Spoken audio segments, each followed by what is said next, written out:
I'm at a very strange angle on your phone. I love her at strange angles. Okay, that just is not right. Hey everybody, happy weekend. We're going to talk about childhood trauma, A scores, adverse childhood experiences, attraction, and the choices you make. Yep. Do you ever wonder why you pick the people you do? Or you keep picking them over and over. You'll end a relationship and go, I'm never making that mistake again. But then you keep doing it over and over and over. Well, when you're young, your experiences set a template.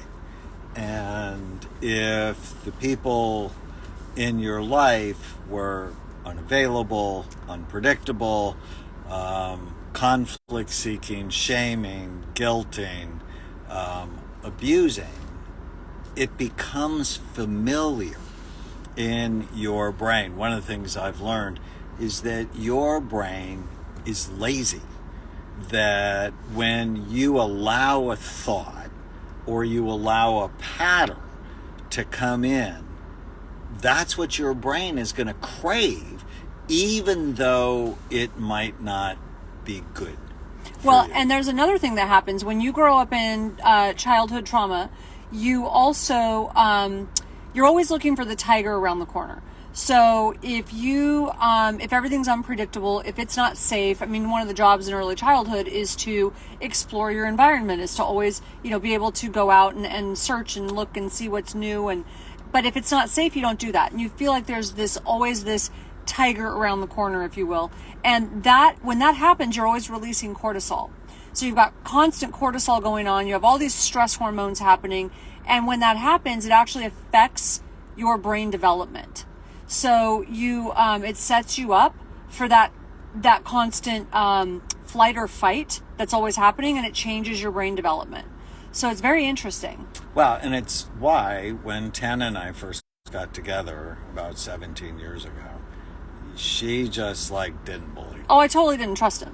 She's like, no one's this nice. And no, I thought I'm not always anybody nice, who's that nice is, in my mind, was completely manipulative. It didn't fit at all with what I thought reality should look like.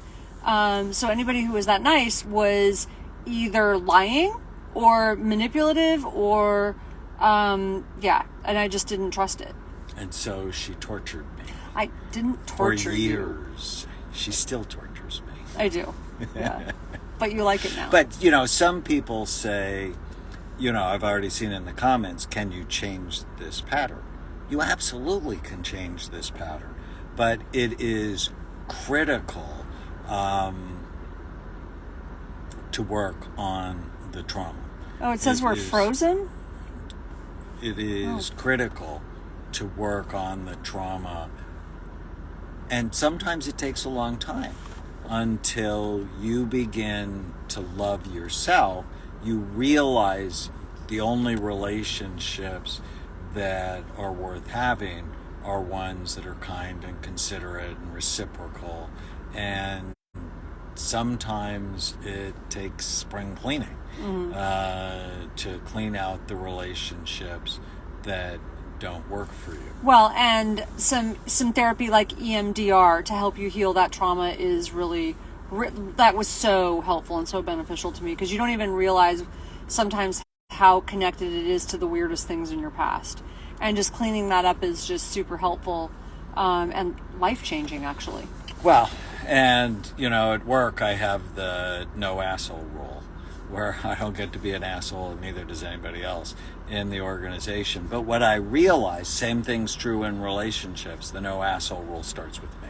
Mm-hmm. That if you want to be in a kind, caring, loving, supportive, passionate relationship, you need to be the one that starts with kindness. And it'll empower you so much. In my new book, You Happier, I talk about the neuroscience of feeling good, and one of the 7 secrets is notice what you like about other people way more than what you don't like. Mm-hmm. So leave us a comment. We are beginning to work on a new book called 8 to 1, how you can take your adverse childhood experiences score, which is scored from 0 to 10.